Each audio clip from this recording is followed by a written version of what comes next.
नमस्कार दोस्तों, आज हमारा टॉपिक है बप्पा रावल। जैसा नाम वैसा ही काम। अरबी इतिहासकार बालादूरी का कथन है, not a place of refuge could be found against Hindu fury.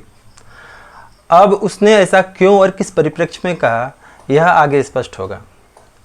Bappa Rawal का जन्म गुहिल वंश में हुआ था और यही वंश आगे चलकर गहलोत वंश और फिर सिसोदिया वंश का लाया।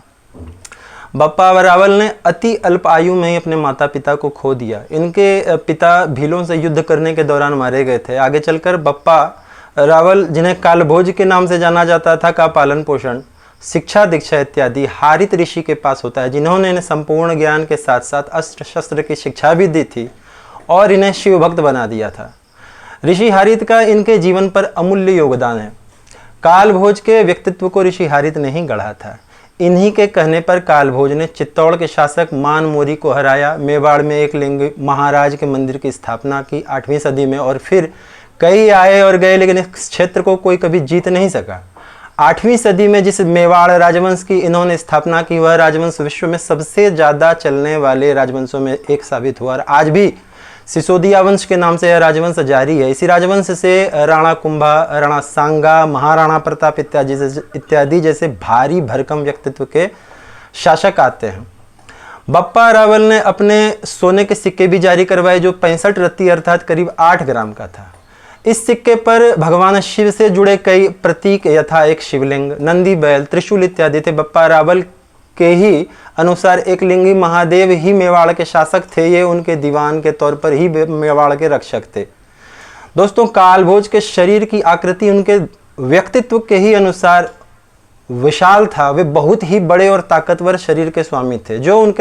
जो वर्णन उनके शरीर के बारे में मिलता है, उस हिसाब से खली भी इनके सामने बौना ही नजर आता। यद्यपि इस पर सटीकता से कुछ भी कह पाना अब तक तो कम से कम संभव नहीं। बप्पा रावल ने अनेकों विवाह किए, जिसमें करीब चौथाई से ज़्यादा तो इस्लामी शासकों की पुत्रियां थीं। इन्होंने कुल 18 अंतर्राष्ट्रीय विवाह किए थे। इनकी सेना भी विशाल थी, जिसमें लाखों सैनिक थे। टॉड के अनुसार 712 में मोहम्मद बिन कासिम ने सिंध के शासक दाहिर को छल से मार दिया और उनकी 2 पुत्रियों सूरा देवी व परिमला देवी को अपने साथ ले गया और उन्हें वहां भोगदासी अर्थात सेक्स स्लेव बना दिया। अब भोगदासी बनाना इन लोगों की संस्कृति का ही एक अंग रहा है, किंतु भारतवर्ष जहां बालिकाओं की विधि विधान से पूजा करने की परंपरा रही, वहां यह घटना किसी के गले नहीं उतर रही थी।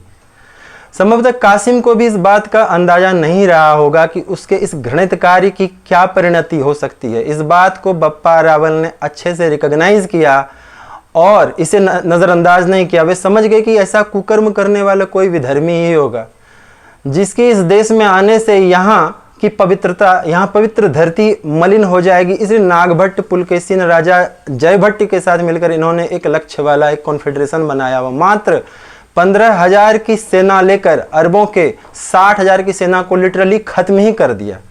इसी घटना पर अरबी इतिहासकार बालादूरी ने कहा था, जो मैंने इस प्रस्तुति के शुरुआत में कोट किया था कि not a place of refuge could be find against the Hindu fury, अर्थात हिंदुओं के क्रोध से बचने के लिए कोई जगह नहीं मिल रही थी। चलती भाषा में अगर कहा जाए तो भागने की कोई जगह नहीं थी। ये आतंक था बप्पा रावल का। दोस्तों, यह घटना अपने आप में बहुत ही बड़ी घटना थी, क्योंकि जिस तरह उस समय अरबों का विजय रथ चल रहा था, अगर वो भारत को जीत लेते तो उनके पास आदमी के साथ साथ इतना अकूत धन हाथ लग जाता कि फिर उन्हें रोक पाना पूर्णतः असंभव हो जाता और पूरी दुनिया हरे रंग से रंग जाती। अरबी आक्रमणकारियों का यही विचार था, जिसकी परिणति भारत पर इनका बार बार आक्रमण था। लेकिन बप्पा रावल व इनके सहयोगियों ने अरबी शासक जुनैद को हराया, सिंध पर पुनः नियंत्रण स्थापित किया। इसके बाद गजनी पर हमला कर वहीं के शासक सलीम को हराया और उसकी पुत्री से विवाह किया। इसी कारण बप्पा रावल के आक्रमण से भयभीत होकर कई इस्लामी शासकों ने अपने पुत्रियों का विवाह बप्पा रावल से कर दिया। यूं ही नहीं, बप्पा रावल को 1.5 दर्जन अंतर्राष्ट्रीय पत्नियां थीं। बहरहाल इस कन्फेडरेशन ने न केवल इनका विजय रथ रोका, बल्कि इन्हें तुर्की व ईरान तक खदेड़ कर इन्हें सैन्य रूप से इतना विकल बना दिया कि अगले 300-400 वर्षों तक भारतवर्ष की तरफ इस्लामी या अरबी आक्रमण रुक गए, क्योंकि बप्पा रावल ने अपने अनुभवों से हर एक 100 किलोमीटर पर अपने सैन्य ठिकाने बनाए व शासक नियुक्त किया। इन्हीं सैन्य ठिकानों में से एक रावलपिंडी भी था। आज तक यह जगह बप्पा रावल के नाम से ही रावलपिंडी कहलाता है। गौर से देखा जाए तो बप्पा रावल का पूरा जीवन ही एक महाकाव्य है। ये देश के उन पुरोधाओं में से हैं जिन्होंने देश, संस्कृति, धर्म, स्त्री के सम्मान की रक्षा की। राजस्थान के स्थानीय संस्कृति में इनका अत्यंत ही सम्मान है। इनके अनुसार ही सर्वप्रथम बप्पा ने केसरिया फहराया और तुम्हारे पावन ध्वज को अपने शीश लगाया। फिर तो वे ईरान और अफगान सभी थे जीते, ऐसे थे झपटे यवनों पर वो मेवाड़ी चीते। इस सम्मान के हकदार ये पूरे देश से हैं और देश इस लीजेंड का ऋणी है।